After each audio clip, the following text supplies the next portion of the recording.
दोस्तों, यदि आप अपने जीवन के दुखों से परेशान हैं, तो ये कहानी एक बार आपको अवश्य सुननी चाहिए। इस कहानी से आपको जीवन जीने का एक ऐसा सूत्र मिलेगा जिससे आप जीवन में किसी भी मुश्किल परिस्थिति में भी परेशान नहीं होंगे। तो चलिए दोस्तों, बिना समय गवाए कहानी को शुरू करते हैं। प्राचीन समय की बात है। एक बार एक राजा ने अपने सभी बुद्धिमान मंत्रियों को बुलाया और उनसे कहा कि मैं जीवन का कुछ ऐसा रहस्य जानना चाहता हूं जो बहुत ही छोटा हो और समझने में बड़ी बड़ी किताबें और ग्रंथों की आवश्यकता ना हो। बस वो समझने में बिल्कुल आसान हो और मुझे पढ़ने के लिए ज्यादा समय भी ना लगे। एक ऐसा रहस्य जो एक लाइन में हो, जिसे सुनकर कोई भी अपनी जिंदगी बदल सके, जो हर वक्त काम आए, फिर चाहे दुख हो या सुख, जीत हो या हार, जीवन हो या मृत्यु। तुम लोग मेरे लिए एक ऐसा ही सूत्र खोज कर लाओ। उन सभी बुद्धिमानों ने बड़ी मेहनत की, बड़ी बड़ी किताबें पढ़ी, बड़े बड़े विद्वानों को बुलाया, लेकिन कुछ भी निष्कर्ष नहीं निकला। अंतिम समय में सभी हार कर बैठ गए। वे सभी आपस में बातें कर रहे थे कि तभी एक ने कहा, हमने इतने सारे ग्रंथ पढ़ डाले, सारी किताबें पढ़ डाली और बड़े बड़े ज्ञानी व्यक्तियों से बातें कर ली, लेकिन अब तक कोई भी निष्कर्ष नहीं निकला। हमारी समस्या अभी भी वैसी ही बनी हुई है। तभी एक मंत्री बोला, मैंने सुना है कि पास के गांव में बहुत बड़े साधु रहते हैं जो किसी भी समस्या का निवारण कर देते हैं। वे बहुत बड़े विद्वान हैं और आत्मज्ञान को प्राप्त कर चुके हैं। क्यों ना हम लोग उन्हीं के पास चले। वह सभी लोग उस साधु के पास पहुंचे और उन्हें सम्राट की पूरी कहानी बताई और इस समस्या का समाधान मांगा। साधु ने कहा कि आप लोग मुझे सम्राट के पास ले चलिए। साधु और वह सभी लोग वापस राजमहल पहुंचे। साधु अपने उंगली में एक अंगूठी पहनते थे। उन्होंने वह अंगूठी निकालकर सम्राट को दे दी और कहा, राजन, इसे पहन लो। यह बहुत ही चमत्कारी अंगूठी है। यह अंगूठी मुझे मेरे गुरु ने दी थी। इस अंगूठी के चमत्कार पत्थर के नीचे जीवन का एक छोटा रहस्य छिपा है। मैंने अभी तक इसे खोला ही नहीं, क्योंकि मुझे कभी इसकी जरूरत ही नहीं पड़ी, इसलिए मैंने अभी तक इसे खोलकर देखा भी नहीं।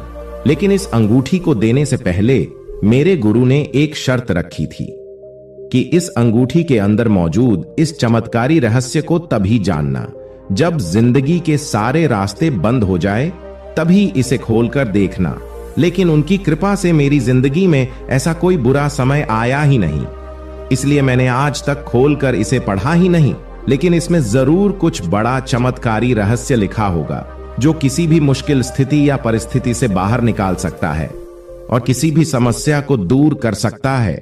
राजन, आप इसे रख लो, लेकिन शर्त याद रखना और मुझे इसका वचन दे दो, जब कोई उपाय नहीं रहेगा, जब चारों तरफ से रास्ते बंद हो जाए और जब अपनी जिंदगी के बुरे वक्त से गुजर रहे हो, तब इसे खोलकर उस रहस्य को जान लेना। लेकिन ध्यान रहे कि सूत्र बहुत कीमती है। अगर इसे ऐसे ही खोला गया तो कुछ अनहोनी हो सकती है। फिर सम्राट ने वो अंगूठी पहन ली। वर्षों बीत गए। सम्राट के मन में कई बार विचार आया कि इसे खोलकर देखा जाए कि आखिर कौन सा रहस्य लिखा है, लेकिन फिर सोचा कि कहीं कोई अनहोनी ना हो जाए। कुछ वर्षों बाद एक भयंकर युद्ध हुआ जिसमें सम्राट हार गया और दुश्मनों ने उनकी सारी संपत्ति, राजपाट ले लिया। सिर्फ यही नहीं, राजा के साथ साथ उनके सभी मंत्री और सभी परिवार वालों को कैदी बना लिया। उसके बाद राजा किसी तरह कुछ सैनिकों को लेकर अपनी जान बचाकर वहां से भाग निकले और एक जंगल की तरफ चले गए। दुश्मन सैनिक सम्राट का पीछा कर रहे थे, तो सम्राट एक पहाड़ी से होकर भागे जा रहा था। उसके पीछे घोड़ों की आवाज आ रही थी। अचानक सम्राट ने देखा कि आगे का रास्ता समाप्त हो गया। सामने एक बहुत ही भयंकर खाई है। अब तो वहां से राजा लौट भी नहीं सकता था, क्योंकि दुश्मन पीछा कर रहे थे। एक पल के लिए सम्राट तो चौंक गया कि अब क्या करें। फिर अचानक उसे उस साधु की दी हुई चमत्कारी अंगूठी की बात याद आई। सम्राट ने तुरंत वो अंगूठी खोली तो उसमें से एक कागज निकला। उस कागज में एक छोटा सा वचन लिखा था, जिसे वह पढ़कर चौंक गया। उसमें लिखा था कि यह समय भी बीत जाएगा। यह पढ़ते ही सम्राट के चेहरे पर खुशी आ गई और जो शरीर एकदम डर के मारे कांप रहा था, वो एकदम से शांत हो गया। उसने सोचा कि शायद सूत्र ठीक ही कहता है, अब करने को कुछ नहीं है। और इस सूत्र ने सम्राट के भीतर सोई हुई आत्मा को जगा दिया। यह वक्त भी बीत जाएगा। यह पढ़ते ही उसके मन का डर खत्म हो गया था। अब वह बेचैन नहीं था, घबराया हुआ नहीं था और शांति से उसी स्थान पर बैठ गया। और थोड़ी देर बाद घोड़ों के पैरों की आवाज सुनाई देना बंद हो गई। सम्राट का पीछा कर रहे सैनिक कुछ देर बाद वहां से वापस लौट गए, क्योंकि उन्हें सम्राट कहीं भी दिखाई नहीं दे रहे थे। उन्हें पता ही नहीं चला कि सम्राट किस तरफ चला गया। सम्राट ने चैन की सांस ली और अंगूठी को दोबारा वापस पहन ली। यह समय भी बीत जाएगा, यह पढ़कर सम्राट का दिमाग और भी खुल गया और उनके अंदर हिम्मत आ गई। इसलिए दोबारा उस सम्राट ने अपने मित्रों और सैनिकों को इकट्ठा कर एक रणनीति बनाई और दुश्मनों द्वारा कब्जा किए हुए अपने किले पर हमला कर दिया। और इस बार सम्राट की सही सूझबूझ से उस लड़ाई में जीत गए और वह फिर वहां का सम्राट बन गए। इस बार जब सम्राट अपने सिंहासन पर बैठा था तो वह बहुत आनंदित हो रहा था और उसका सीना गर्व से चौड़ा हो रहा था। उसका मन चिल्ला चिल्लाकर प्रजा से कहना चाह रहा था कि देखो, मैं वही महान सम्राट हूं जिसने अपना खोया हुआ सम्मान, खोया हुआ सैनिक, खोई हुई संपत्ति और परिवार फिर से वापस पा लिया है। मैं एक विजेता हूं। लेकिन इससे उस राजा का घमंड भी बढ़ते जा रहा था। तभी उस चमत्कार पत्थर की रोशनी जब सम्राट की आंखों पर पड़ी तो उसको वह अंगूठी याद आई।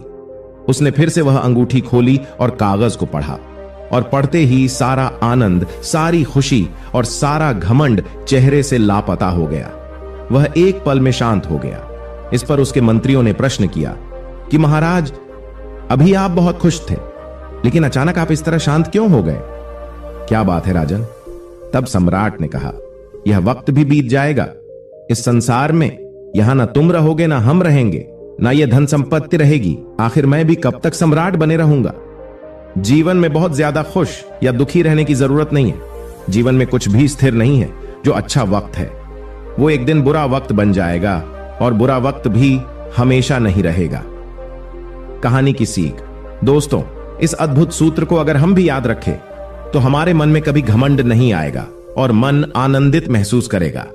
आपके जीवन में कितनी भी बड़ी से बड़ी प्रॉब्लम क्यों ना आ जाए, कितना भी बुरा से बुरा समय क्यों ना आ जाए, यह सूत्र हमेशा आपको आगे बढ़ने में प्रेरित करेगा और आप कभी भी अपने जीवन में निराश होकर नहीं बैठेंगे। आपके अंदर हमेशा एक हिम्मत ही बनी रहेगी, क्योंकि इसे सही से समझा जाए तो जिंदगी एक खेल की तरह है। कहानी की दूसरी सीख। जीवन में सभी अपने आसपास के चीजों को देखकर प्रभावित होते हैं। कभी कभी बाहरी चीजों का प्रभाव इतना ज्यादा हो जाता है कि लोग हीन भावना से ग्रसित होकर खुद को कम समझने लगते हैं। जीवन में ईश्वर ने जो किया है उसी में सबकी भलाई है। इसीलिए ईश्वर का आभार व्यक्त करते हुए कभी भी खुद को कमजोर नहीं समझना चाहिए। चाहे परिस्थितियां कैसी भी हों, हमें उसको हिम्मत से काम करना चाहिए। दोस्तों, यह कहानी आपको कैसी लगी और आपने इस कहानी से क्या सीखा, हमें नीचे कमेंट बॉक्स में कमेंट करके जरूर बताएं। धन्यवाद।